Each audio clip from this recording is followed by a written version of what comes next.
On February 24th, Russian President Vladimir Putin announced the launch of a special military operation in Ukraine.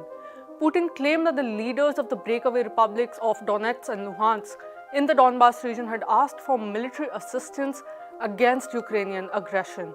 But the current military operations have spread much beyond the Donbas region. The Russian military claimed on March 2nd that it has full control of the city of Kherson in southwest Ukraine, and it is closing in on Mariupol, a major port city in Donetsk. Russian forces have also closed in on Ukrainian capital Kiev and the city of Kharkiv. As of March 1st, the United Nations had confirmed 136 civilian deaths and 400 injured. The crisis has caused massive displacement. UNHCR stated on March 1st that around 660,000 refugees have fled Ukraine to neighboring countries in the past 6 days. What brought about this situation? In the televised address announcing the special operations, Putin stated that this military intervention is not to occupy Ukrainian land, but to demilitarize and denazify Ukraine and bring to trial those who committed numerous atrocities against civilians in the Donbas region. The attack began just days after Russia announced recognition of the independence of Donetsk and Luhansk People's Republics, claiming that Ukraine failed to act on the 2015 Minsk Agreement, which promised autonomy to these regions.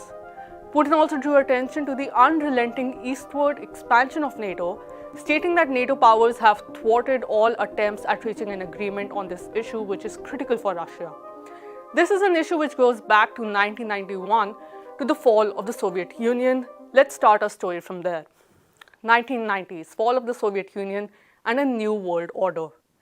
NATO was founded in 1949 by the US and 11 other Western countries with the stated purpose of confronting the Soviet Union and the growth of communism in Europe. At the end of the Cold War, NATO's eastern counterpart, the Warsaw Pact, was dissolved. However, NATO continued to exist. In a 1990 meeting, the US had assured Soviet leader Mikhail Gorbachev that not an inch of NATO's present military jurisdiction will spread in an eastward direction beyond the borders of unified Germany. After the Soviet Union dissolved in 1991, the US increasingly began attempting to assert unipolar authority over the rest of the world. Betraying all promises, NATO expanded into former Soviet republics in Eastern Europe, which presented acute security concerns to the newly capitalist Russian Federation. The Northern Atlantic Alliance has expanded from 16 countries in 1991 to a total of 30 countries today. This expansion was in keeping with the US strategy of trying to prevent the emergence of any alliance in Eurasia that could, in the future, threaten US hegemony in the region. At the time, Russia could not resist this expansion. But things changed in 2008 when the US decided to move towards eventual NATO membership for Georgia and Ukraine, both of whom sit right at Russia's borders. This was not acceptable to Russia. There was a brief armed conflict between Russia and Georgia, and the membership process stalled for Georgia. Apart from expanding membership, US nuclear weapons are now based in 5 NATO countries in Europe. US bases which can fire ballistic missiles and nuclear missiles if needed are positioned as close as Poland and Romania, including a base in Poland which is only 100 miles from the Russian border. The US has also over time become an increasingly rogue state, as it has withdrawn from most arms treaties, including the Intermediate Range Nuclear Forces Treaty, the Anti-Ballistic Missile Treaty, the Open Skies Treaty, etc. In December last year, Russia had submitted a draft proposal for a new mutual security agreement between Russia and NATO. The proposal essentially called for a halt in further expansion and escalation, an exchange of information between the military forces, and that NATO would not accept Ukraine as a member.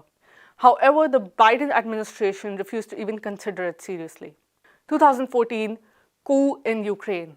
Let's now go to what has been happening inside Ukraine since 2014. Until 2014, Ukraine was essentially neutral and maintained relations with both the EU and Russia, although there were pressures from both directions. In late 2013, then Ukrainian President Viktor Yanukovych was looking for a loan. The one offered by the EU involved substantial economic reforms and IMF-mandated austerity measures. On the other hand, Russia offered a $15 billion bailout along with discounted prices of natural gas if Yanukovych would sideline the country's oligarchy-controlled financial networks. Yanukovych chose to go with Russia. However, this decision was not taken well by ultranationalist and Russophobe groups who were leaning towards Europe. It was also not acceptable to Western countries. US Assistant Secretary of State Victoria Nuland had previously boasted about the billions of dollars the US spent on democracy promotion in Ukraine, which basically referred to strengthening pro-Western and anti-Russian forces. Far-right nationalists and neo-Nazis tried to turn this dispute into a means for overthrowing the elected government. They staged violent demonstrations known as the Euromaidan protests, with armed neo-Nazis deploying firebombs and other weapons. Yanukovych's government collapsed, his violent overthrow was celebrated in the West, he was replaced by US-backed leaders. Ukraine did not officially become a NATO member after the Yanukovych government was overthrown, but it developed much closer relations to NATO, which gave the country access to many membership privileges, including military exercises and training. The same set of ultra-nationalist and Russophobe political groups that called for closer alignment with the West have been hampering the implementation of the Minsk agreements. The Minsk agreements were signed to quell tensions after a civil war broke out between the ethnically divided East and West Ukraine. Eastern Ukraine, which includes the Donbas region, is dominated by Russian-speaking Ukrainians. The post-Euromaidan government adopted pro-EU and pro-NATO policies, which were widely opposed by the people of Eastern Ukraine. The government moved to crush these protests. Ukrainian forces declared a war on the protesters following Russia's annexation of Crimea in 2014. The war lasted for months before the first Minsk agreement was signed in September 2014 between Ukraine, Russia, and the Organization for Security and Cooperation in Europe. It aimed to implement an immediate ceasefire, but it failed to stop the fighting. A revised and updated agreement, Minsk II, was signed in 2015, which called for an immediate ceasefire in the Donbas region. It also granted greater autonomy to Donetsk and Luhansk, the centers of rebellion. But the Minsk agreements were not implemented. Instead, the government passed policies suppressing Russian identity, particularly the use of Russian as a language in the public sphere, including in schools, in the service industry, in media, etc. The continuing violence in these policies have led to what can only be called ethnic cleansing. The crisis in Donbas has caused the deaths of over 14,000 people and displaced over 2.5 million people between 2014 to 2021.